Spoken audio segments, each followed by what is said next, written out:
താനൂരിൽ നാടുവിട്ട പെൺകുട്ടികൾ മുംബൈയിലെത്തിയതിൽ തുടരന്വേഷണത്തിനായി പോലീസ് സംഘം വീണ്ടും മുംബൈയിലേക്ക് പോകും. കുട്ടികൾ സന്ദർശിച്ച ബ്യൂട്ടി പാർലർ കേന്ദ്രീകരിച്ച് അന്വേഷണം നടക്കും. മുംബൈയിൽ പ്രാദേശികമായി ആരെങ്കിലും കുട്ടികളെ സഹായിച്ചു എന്നതിനെക്കുറിച്ചും അന്വേഷണമുണ്ടാകും. അഷ്കർ അലി കരിമ്പ വിവരങ്ങളുമായി. അഷ്കർ, ഇപ്പോൾ കുട്ടികളെ മുംബൈയിൽ എത്താൻ സഹായിച്ച വ്യക്തി ഇപ്പോൾ കസ്റ്റഡിയിലായിട്ടുണ്ട്, അസ്ലം. അതോടൊപ്പം തന്നെ ഇപ്പോൾ ബ്യൂട്ടി പാർലർ കേന്ദ്രീകരിച്ചും ഒരു അന്വേഷണം വേണമെന്നാണോ പോലീസ് കരുതുന്നത്? നേരത്തെ ഇവരുടെ ഒരു സാഹസിക പ്രവൃത്തി എന്ന നിലയ്ക്കാണ് പോലീസ് കണ്ടിരുന്നത്. അതിലപ്പുറം ഒരു അന്വേഷണത്തിലേക്ക് പോവുകയാണോ?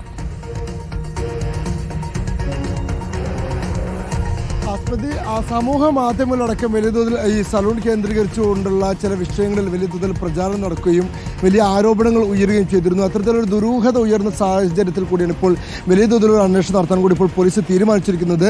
പോലീസിന്റെ പ്രാഥമിക അന്വേഷണത്തിൽ അതിൽ അസ്വാഭാവികത ഇല്ല എന്നുള്ളത് പോലീസ് കണ്ടെത്തിയിരുന്നു. തികച്ചും ആകസ്മികമായി മാത്രമാണ് ആ പെൺകുട്ടികൾ ആ സലൂണിലേക്ക് എത്തിപ്പെട്ടതെന്നാണ് പോലീസിന്റെ പ്രാഥമിക വിലയിരുത്തൽ.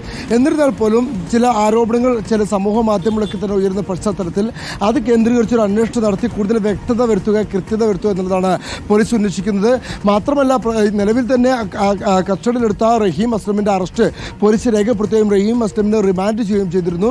സ്വാഭാവികമായി കേസിൽ തട്ടിക്കൊണ്ടുപോലടക്കമുള്ള വകുപ്പുകൾ ചുമത്തിയ സാഹചര്യത്തിൽ, അതുപോലെ തന്നെ സൈബർ ബുള്ളിംഗ് അടക്കമുള്ള വകുപ്പുകൾ ചുമത്തിയ സാഹചര്യത്തിൽ ഈ സ്ഥലത്തെത്തി കേസ് പരിശോധിക്കുക, അതുപോലെ തന്നെ അവിടുത്തെ ഈ കുട്ടികൾ അവിടെ ആരൊക്കെയുമായി ബന്ധപ്പെട്ടു, പ്രാദേശിക സഹായം ലഭിച്ചിട്ടുണ്ടോ എന്ന കാര്യങ്ങളൊക്കെ പരിശോധിക്കുക എന്നുള്ള കേസിന്റെ ഭാഗം കൂടിയാണ്.